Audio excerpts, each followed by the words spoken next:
This week on Music Life with Mike, you're going to love this show. I've got Al Patel, I've got my good friend Hugh Mcclendon, and the weirdo instrument of the week is the pot-bellied mandolin and the story of the modern day mandolin. Well, thank you so much, Mike. Gosh, it's great to be here. Sure enjoyed what you've been doing with the music scene with Mike. And I was thinking back on the old Kamloops cattle drives where a lot of folks remember for about 13 years we invited about 400 riders and their horses and took about 100 cows on a location somewhere out of Kamloops on the trail for a whole week. And I was part of the drover crew, so we didn't have to worry about the riders or the dudes. We just worried about the cattle. And when we finally got back to Kamloops, we thought, oh man, wouldn't it be nice if we could just take this herd, turn them around, and take them all the way back to the railhead at Wichita, Kansas. Might go something like this.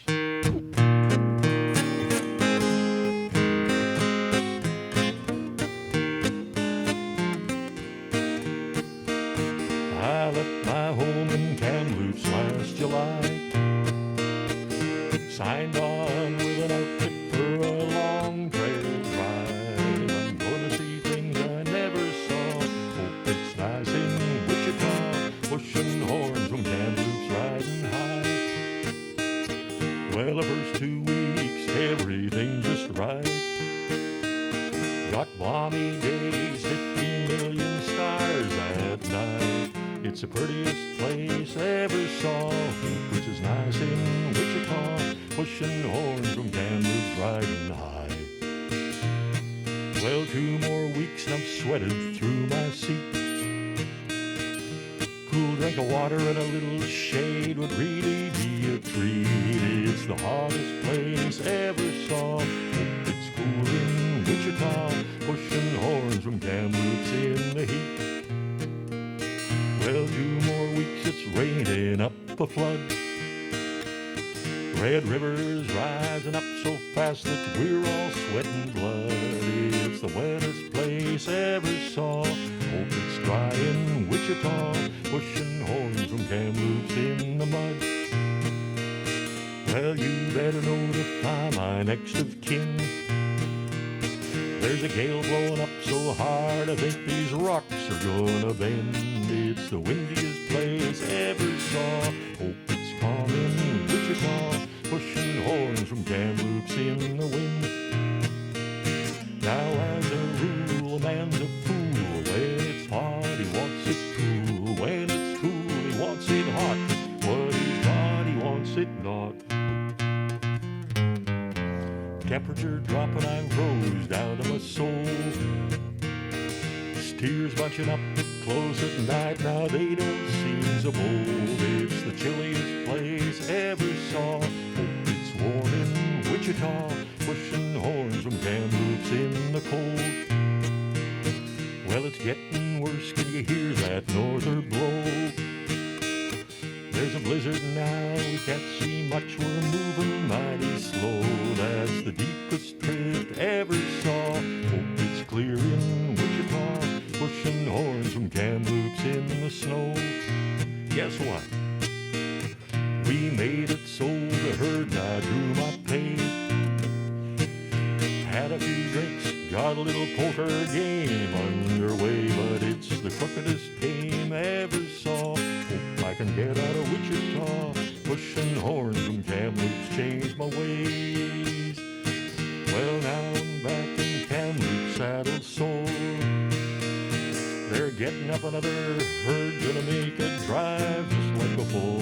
That's the roughest life I've ever seen, and I hope we can make it to Abilene, pushing horns from Kamloops once more. Guess I'll be pushing horns from Kamloops forevermore. Made it just before my mask fell down, too. I was worried about that. Thank you.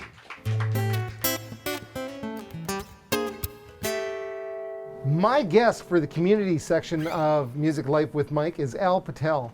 Al has been in town for quite a few years and is an amazing guy. He's done some fantastic things which you're going to find out about, and I want to dive deeper into Al and where he's from and what attracted him to Kamloops and whatnot. So Al, welcome to my show. it's funny. I've always felt a natural affinity a little bit to you because you've got big ideas, and I think we started working together for the very first time on your daughter's wedding. I think That's right. and it was just like nothing was too good for your daughter, which I really liked, and I think you wanted rose petal cannons, and we talked. I don't know if you remember this conversation, but you said, "What would one look like?" "Oh, one would be great, Al." "What would two look like?" "Oh, two would be amazing." "Would four be overkill?" I think you said, and I think we ended up with six. Well, you see, when you look at life, you reach a point sometimes you say, you want the best for your youngest daughter, but Yeah. the oldest also had the best, but she got married in India, and hers was here, and I said, I want to make sure that she's happy and give her the best. We did some really neat things at that wedding that I haven't seen it. I've done a lot of events in Kamloops that I haven't seen at other ones. When the dessert call came out, we had a remote control, and we hired a pyrotechnic expert, and we had sparklers go off on all the tables at exactly the same time. That was an amazing event, Mike. We made history in Western Canada. Oh, did we? Do that shower Yeah. at a hotel that was indoor, and that was never done in Western Canada. Yeah, the That- open flame, right? So you're part of history. So I remember that, and we had to get the fire department involved, and yeah, there was quite, because one of the ceremonies was everybody put something into an open flame. yeah, so Indian wedding, it's a blessing. So we had to create that fire through the pyrotech. Yeah. And we had fire marshal and everything, but it was fun. Yeah, I remember. I forgot about it until you just reminded me of that. So, yeah, and that's one of the things I find I have an affinity with you on. Good food. You have Scott's Motor Inn, and you've got an excellent kitchen in there, and probably the best clubhouse sandwich I've ever had came out of Scott's. But also, I don't know if you know this about me, but my mother is an immigrant that came over from Right. Italy. In the 60s. When she came over, none of her family spoke any English. She was 6 years old and going into the banks trying to open bank accounts, and if you can imagine being a 6-year-old doing that kind of a thing. Right. So I think some of those values and things that happen to somebody that kind of comes from a different culture, a different place, comes here, those kind of things stick with you, and I never really thought about it that way, but I find that people that come from other places really have a different viewpoint on what it is like to be here. Now, you came from Fiji. Fiji, that's right. Yeah. I learned that about you this morning, so that's pretty amazing. What brought you to Canada? Well, in Fiji there was no university, so I was teaching at the age of 19, and as I was teaching in high school, my family didn't have any money to send me overseas to study. New Zealand and Australia were natural choices from Fiji to go to for further studies, or England, Yeah. because Fiji is or was a British colony, right? So at the end of the day, when you look at that situation, my brother over here, who had migrated, eldest brother, he said, well, if you can teach, then you must have some brains. So he said, Yeah. come on down. So I came out here, and guess what?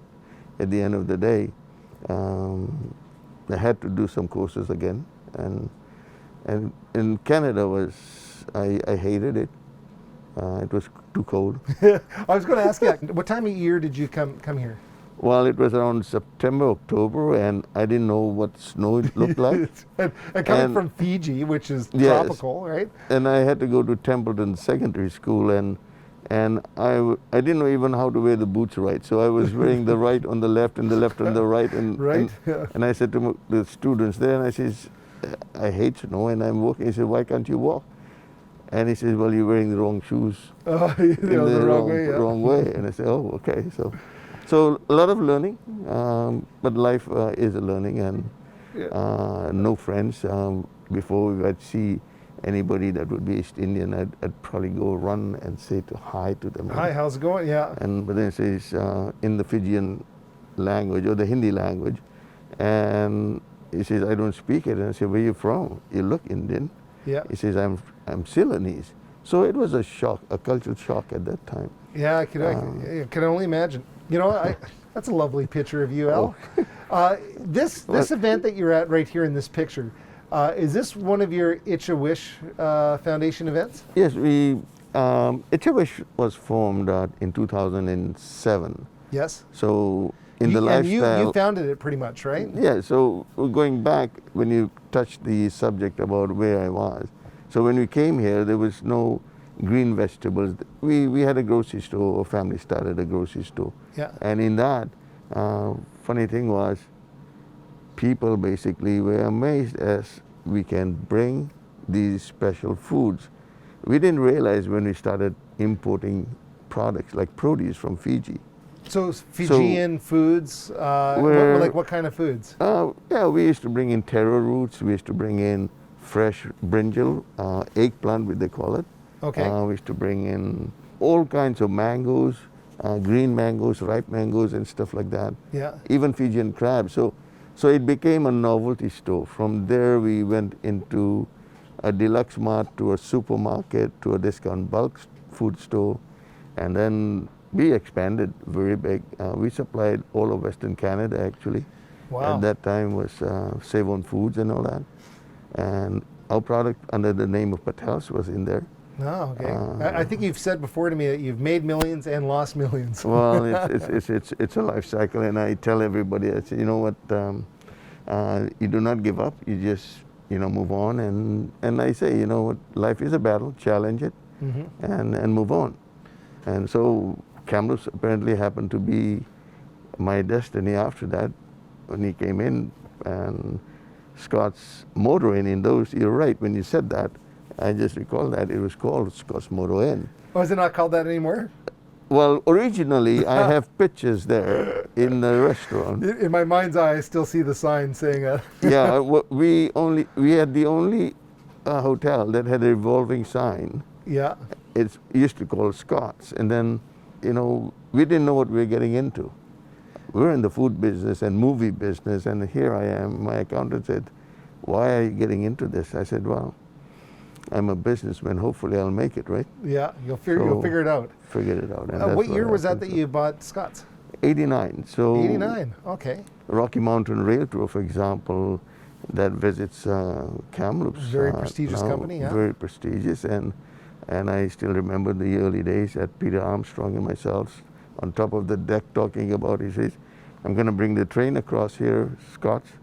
You've got an indoor pool. You've got the, at that time sauna, and we had the restaurant.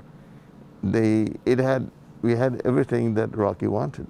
Yeah. So we obliged, and they said, "Well, how many people?" Well, maybe initially when Rocky Mountain started, there was only 10 people, maybe 5 rooms, Yeah. whatever. It was so small. But today, Huge. They're the 600 largest. people come in a night, 6 Right. nights a week when they're running.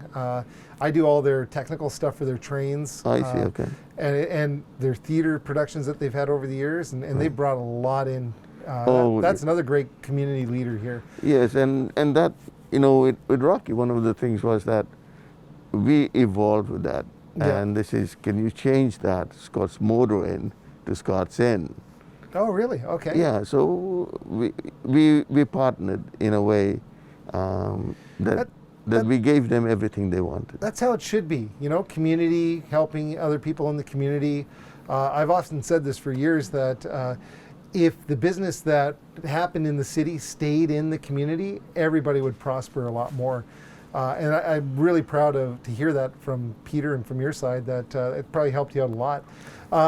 Something else that you noticed when you moved to Kamloops is that we had no heart cardiac unit at our hospital. Is that correct? Yeah, so what happened was, over the years as we go, evolve. We always evolve. I always tell people that, we evolve from successes and failures, right? Yeah. And at the end of the day, what happens is this,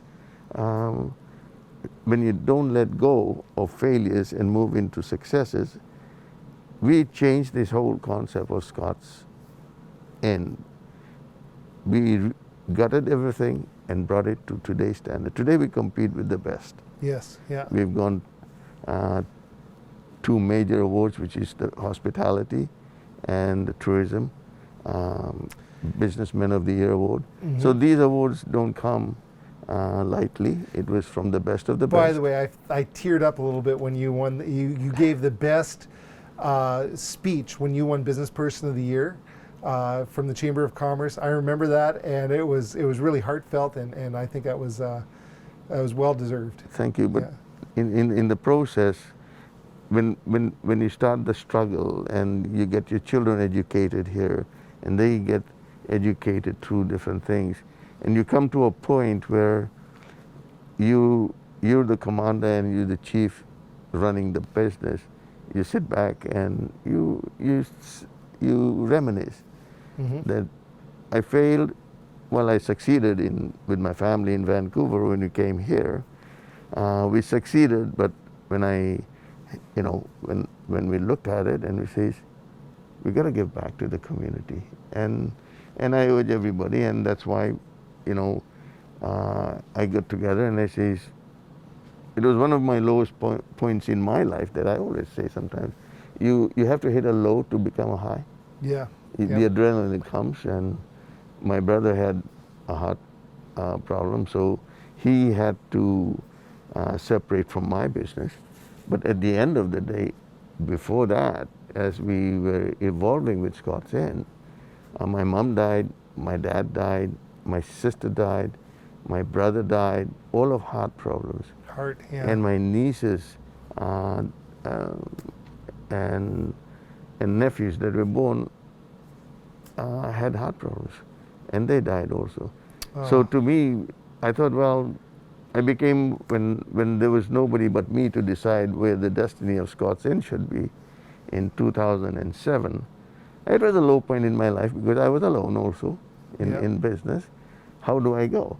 So I asked my employees one simple question, and says, I have 2 choices: to sell Scots Inn or buy it from my brother because he's in a health crisis, right? And I said, can we give me 2 years? And that's what employees are all about too.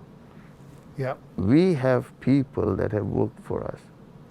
And I asked them 2 years, give me 2 years, just work with me for 2 years and I'll handle it.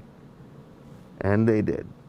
And when you have employees working for you, it just basically, they give their heart.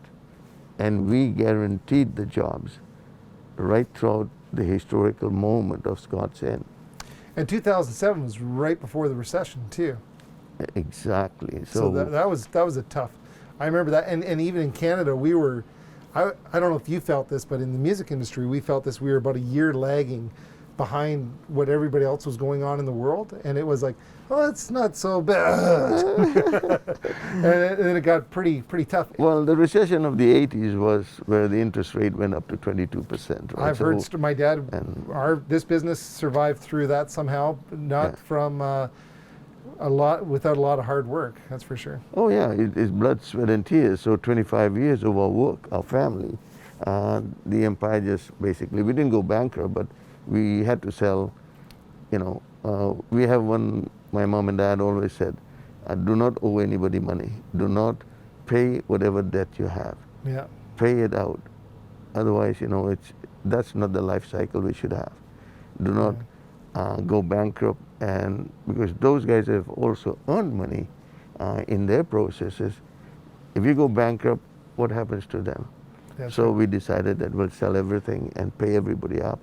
And that's where I was when I came here. So this giving back to the community came, said, well, I got to do something with the heart. So when I went to the Royal Inland Hospital, they said, no, we don't have anything to do with the heart. We're doing cancer. And I said, really? By the time I had a bunch of friends, I had Anil from Lamplighter Motel. I said, if we want to give back I'd rather do a program where we'll dedicate something for the heart. Yes. Yeah. So when we went to the hospital, Paul Batches was there, and he was the CEO of the hospital, and he said, "Sorry, Al," he says, "we're just doing cancer this year." I says, "Really? So if I want to give some money to you, you do what you want." And we said, "No, we can't. It's my wish. Yeah. It's my family's wish." So I asked,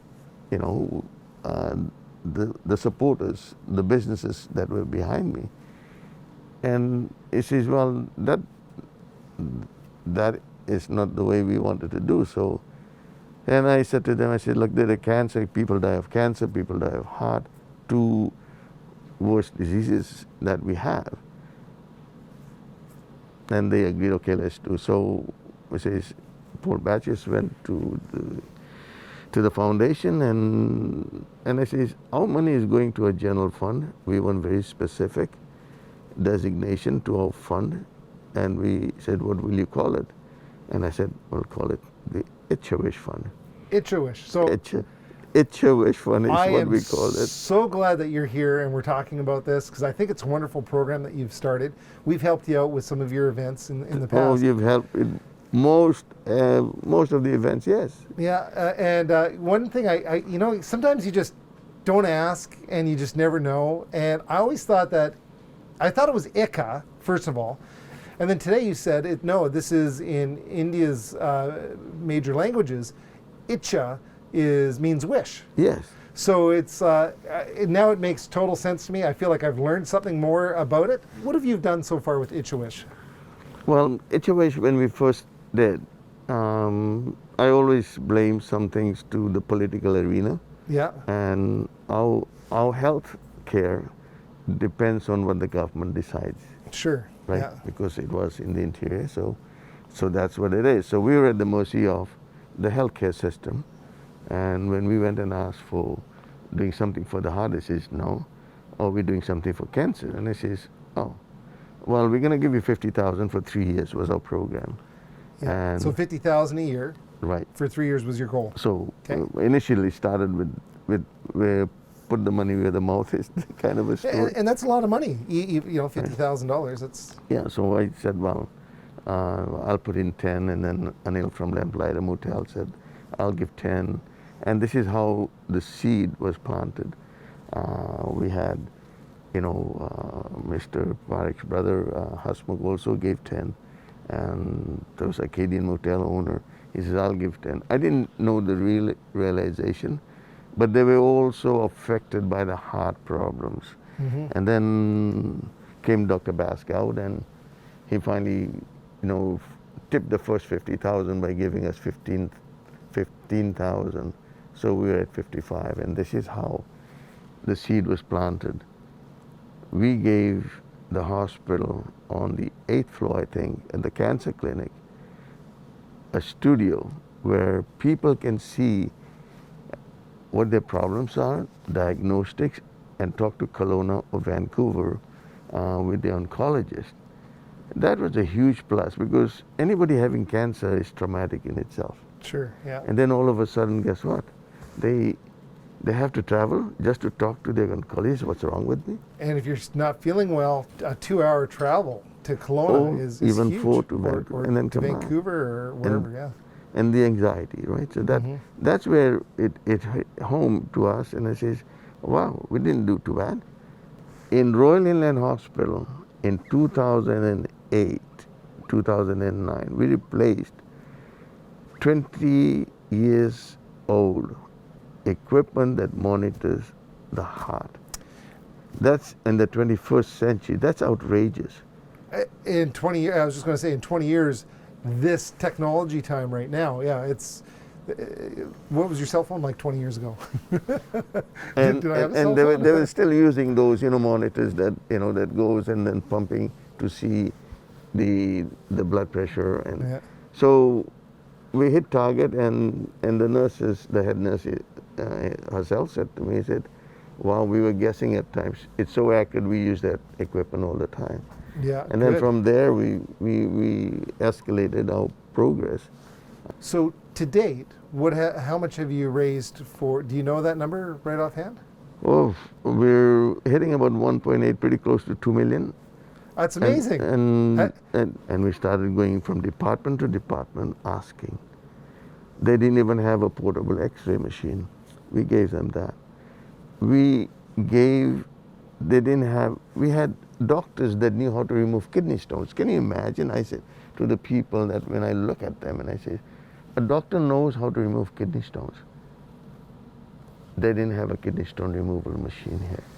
Right. We raised over $100,000 that year and gave them that. Today, all these people from our area do not have to go to Vancouver, and we were the first, even before Kelowna, to do that.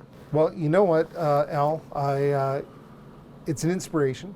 I know you came to Canada with really nothing. You built up a business. You came to Kamloops. You built up a business. You've looked at the community. You said, just like we started off our conversation with, that community should look after community, and you've done just that. And I really hope that this becomes a huge legacy, and it raises millions more and really helps Kamloops be a better place, because you've already made it a better place. And I really appreciate you taking the time to come and talk to me about this. Well, Mike, I must say, I didn't make it. I was just a vehicle on which the community supported. Absolutely. It takes those people. And the community is the reason why it happened. It is the voice of the community. And today, I can say to every person that donated to the HWish Fund, you're heroes of the heart. Because you gave, we have the HWish Cardiac Care Unit at this hospital with many doctors, and even people from within did not imagine that we could do it. And in this conversation, I would like to make a very strong plea to the community to say, support the YWCA Fund. 100% of your money up until 2019 went to all the equipment.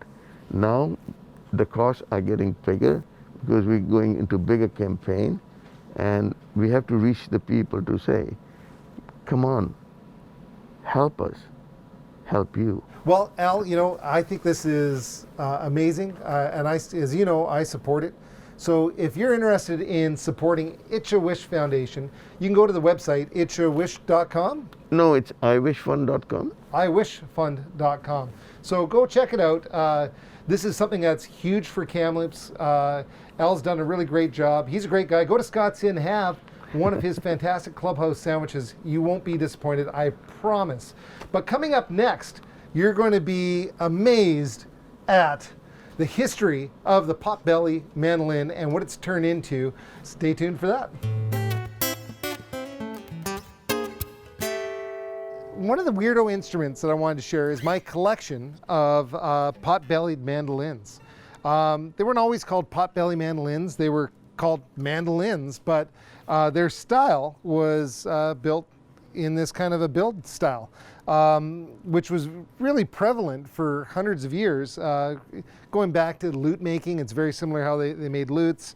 It's very similar to how they make ouds. And it's just strips of wood that are put in here like this to give that curvature. And I think if we even go back far enough, we can get back to the point where they actually used turtle shells or different shells and that kind of thing to create these instruments.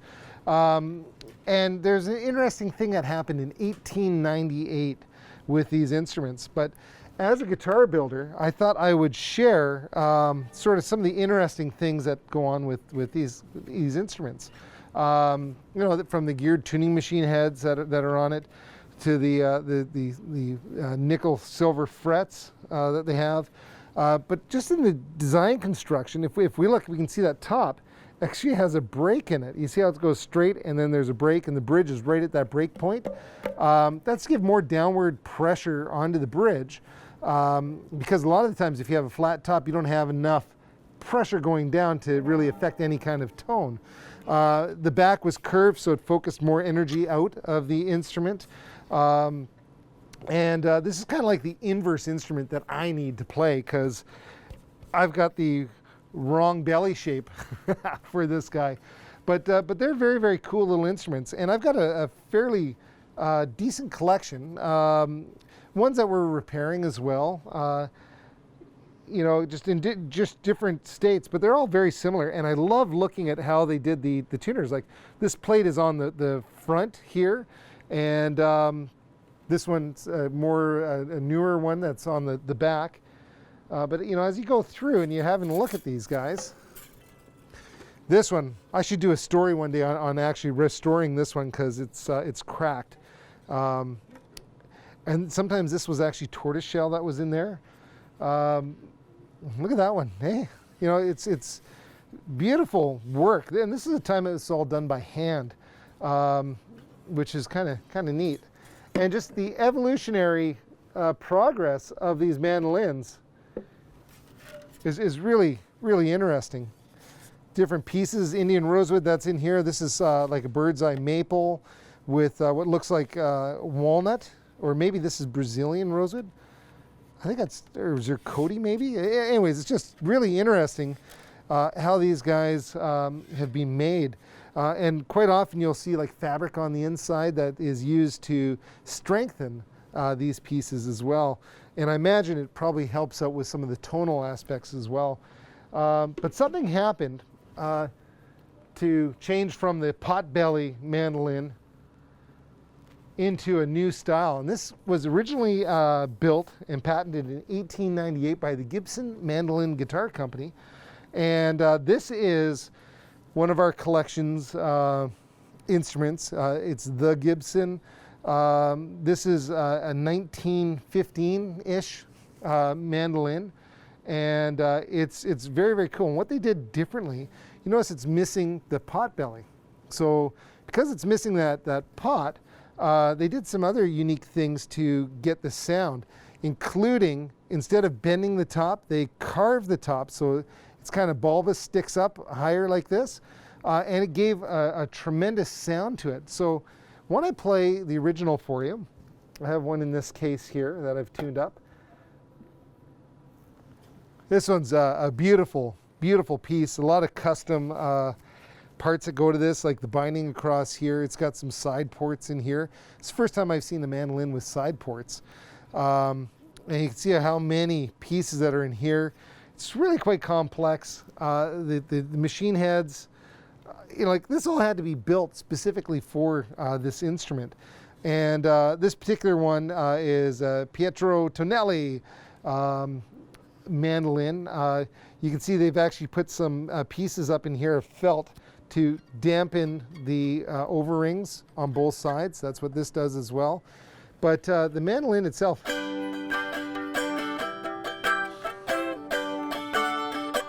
you know, it's this one is my suit eater.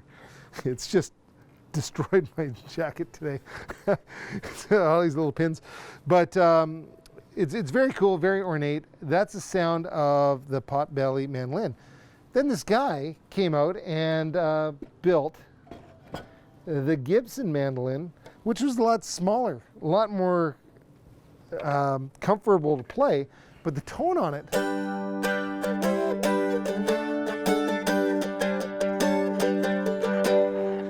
it rings, it sounds, it's got body, it's got depth. It's the A-style mandolin. And one of the things that I love about these weirdo instruments that I keep choosing is innovation and how that leads to new trends.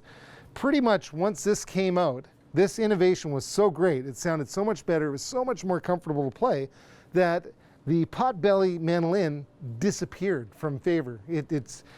I have a newer one that was built probably in the 60s, but that's the newest one that I could see, other than maybe somebody that's building them for tradition. But this became the standard. And even today, so that's from 1915. Imagine, this is 106 years old, and it's in fantastic shape, like a fine instrument should be. You know, as a builder, you want your instruments to last a long, long time. This is a newest version kind of a thing of this, and it's got some really cool little features on it. It's got that carved top kind of a thing that that era of mandolin had.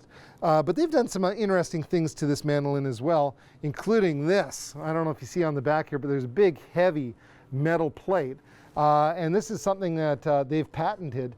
And the reason why they do that is because the strings are vibrating.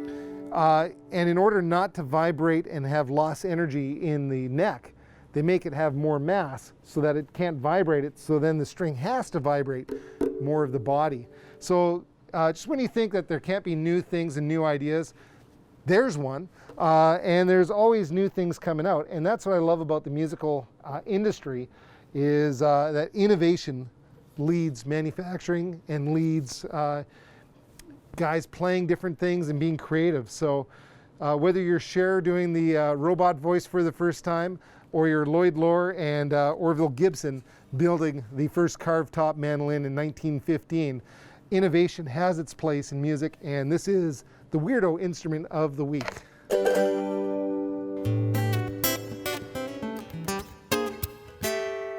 So one of the things I'm really happy about is talking with Hugh Mcclendon. Hugh has been in Kamloops, well, we're going to find out exactly how long he's been in Kamloops in a second, but he's been around for as long as I can remember, and he's been a huge supporter of mine with our guitars, with our music company as a sound engineer, and we've gotten into lots of trouble together, including cleaning up after Lucky, which we're going to talk about here in a second. So I'd like to introduce, you heard him at the start of the show, Hugh Mcclendon. How are you doing, Hugh? I'm doing great, Mike, and thanks so much for having me here. Gosh, I've enjoyed some of this music scene stuff you've been doing, really. Watching them on YouTube and Shaw. You know, during the pandemic, how else do you share your music? You know, everybody's doing virtual concerts and stuff like that. And we thought this would be a really great way to showcase local talent and stories about Kamloops. Speaking of stories, I think I know when we first met, but when do you think we first met? Well, I'm guessing it was something like about 24 years ago, the very first Kamloops Cowboy Festival. Yes. Down at, what was at that time, the old Stockman's Hotel. Yes. And you were just a teenager, and we had to have a booster seat for you to sit on at the soundboard. But I do remember that, but I think maybe even before that I'd been into the store a time or two. You know, the legend of Hugh Mcclendon goes back for me, and I agree with you. I think that's the first time that we came into conscious working together was the Cowboy Festival, the first annual Cowboy Festival kind of thing. So you've got a radio show, it's Spirit of the West show. It's is it international or across Canada? Well, it's certainly like everything else is international with you know, the podcast and the YouTube version, but it's still, and I'm so glad that traditional broadcasts are still going on. So it's still syndicated on, I think, about 24 mainstream country music radio stations across Canada and some in the States. Yeah.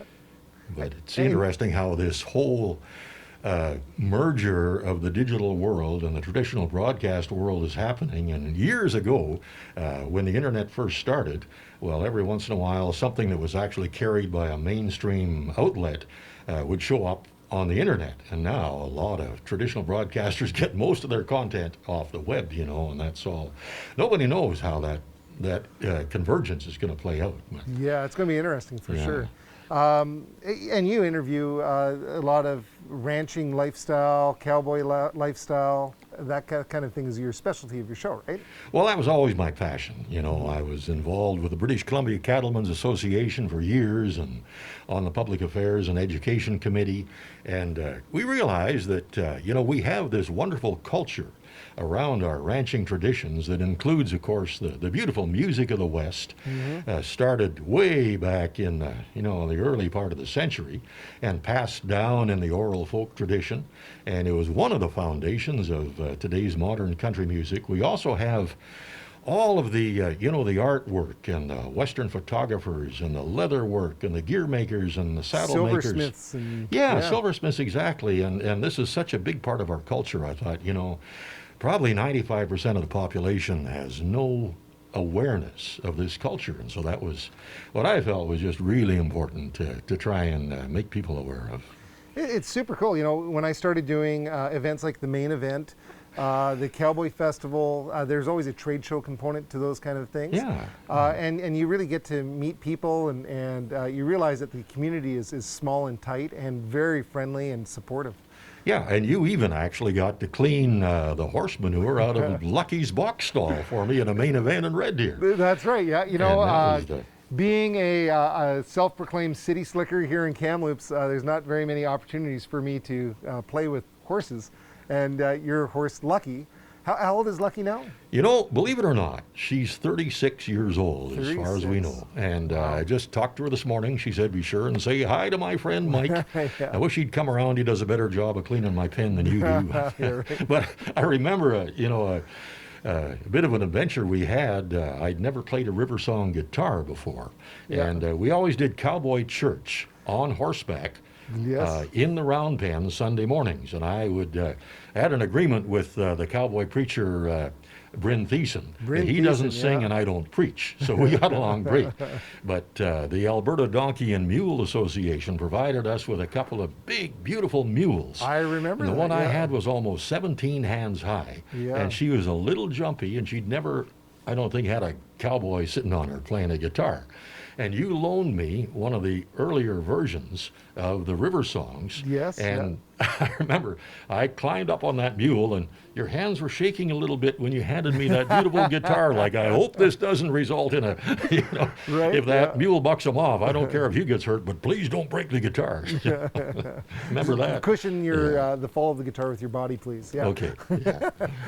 Yeah, those are fun times for sure. Speaking of river song guitars, Billy came up to me a couple years ago now, I think it was, your wife, and said, I want to do something special, but it's got to be secret. And she wanted to build you a custom shop river song guitar. So this is your custom shop river song guitar we built. I'm going to put it's down for a second, our shop music store dog. And this is a really cool little guitar because she actually brought in wood from one of your pens and your barn. Right. And we inlaid your logo, which is you riding a horse, into the 3rd, 5th, 7th, 9th fret, and so on. And then this is actually wood from your barn that we inlaid your logo into as well. She brought me your brand. I hope I got your brand back. I'm pretty sure. The electric branding iron. Electric branding iron. Yeah. And she was like, well, she was feeding off of my ideas. I think I said, we should brand it. Do you have your brand? and I had no idea what I was getting myself into.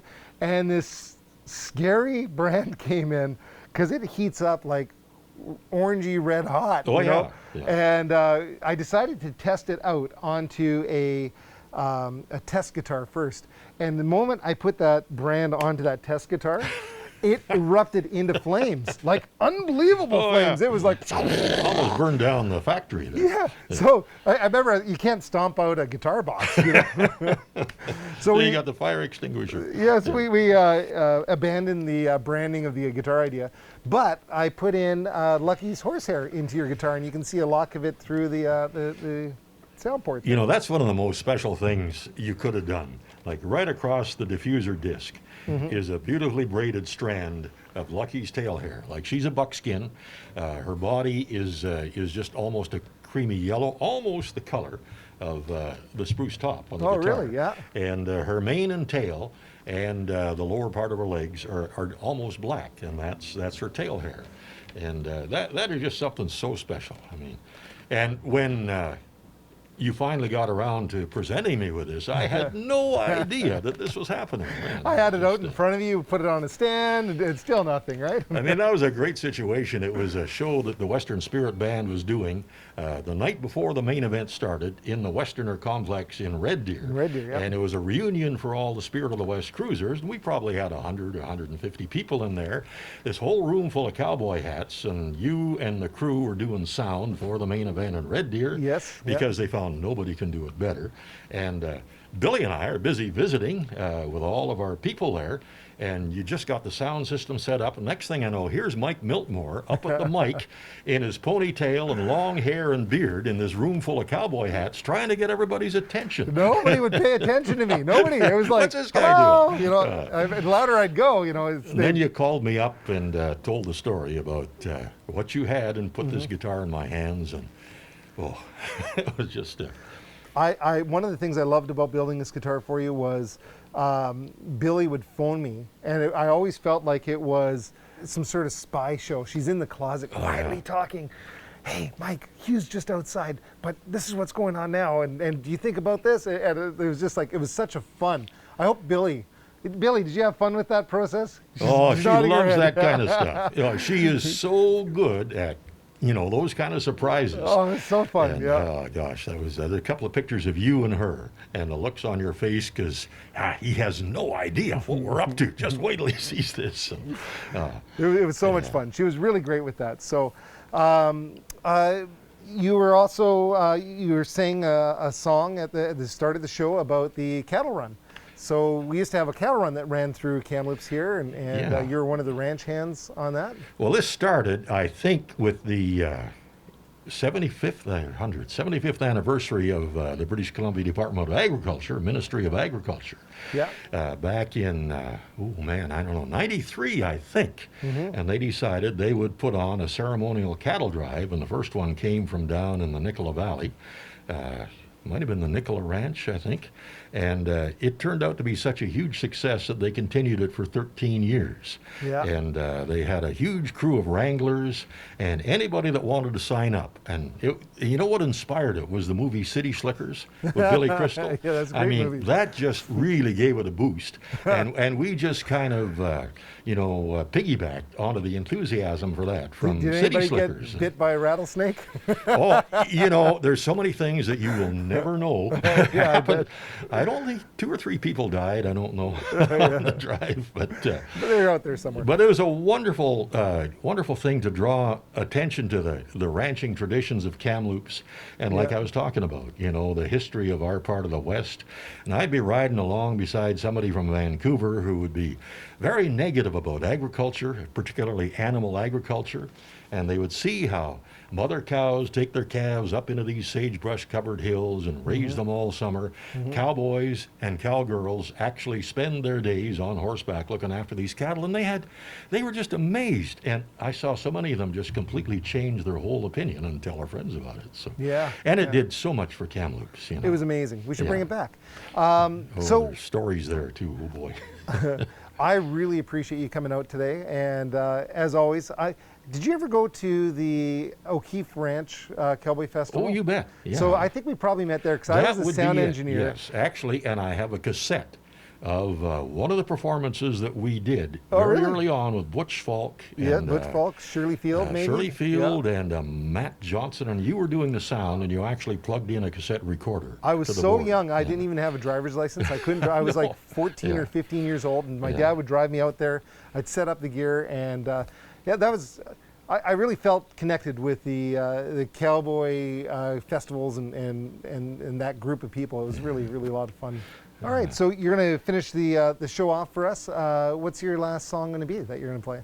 Well, it's one that was kind of inspired by a ride out under the hills and thinking about the adversity that a lot of folks are going through. You see somebody on the street and you have no idea what kind of issues are behind the scene. And as you well know, Louis, Big Rig McIver, a mutual friend of ours, gave me one of his kidneys. Amazing. I'd been on dialysis for 2.5 years, and he said, I'm going to be tested, and if we're a match, I want you to know you're getting one of my kidneys. And if we're not a match, I want you to know that somebody else that is a match is going to get it.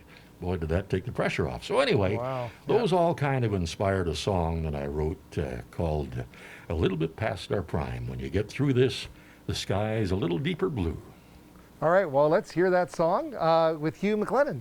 Well, on a rainy day last year, I was thinking about how there's a lot of adversity around, and a lot of us have come through health issues, and the pandemic, of course, is really challenging so many of us, but I'd been out on my horse in the beautiful hills above our place the day before, and thinking about when you come through a challenge and you come out the other side, somehow there just seems to be a little more clarity, and for me that sky was a little deeper blue, and that led me to write this song called A Little Bit Past Our Prime. Oh, buckaroo, as you go riding through, the trail you're riding on goes on for miles. As the wind blows through the sage, you think about your age, wonder what the future holds for you. Now old Buckaroo, that horse that's carrying you, started him when he was only 2. Now you're both well past your prime, and you wonder if there's time for a few more gathers with the roundup crew. You've seen those good old days before the wire changed the range.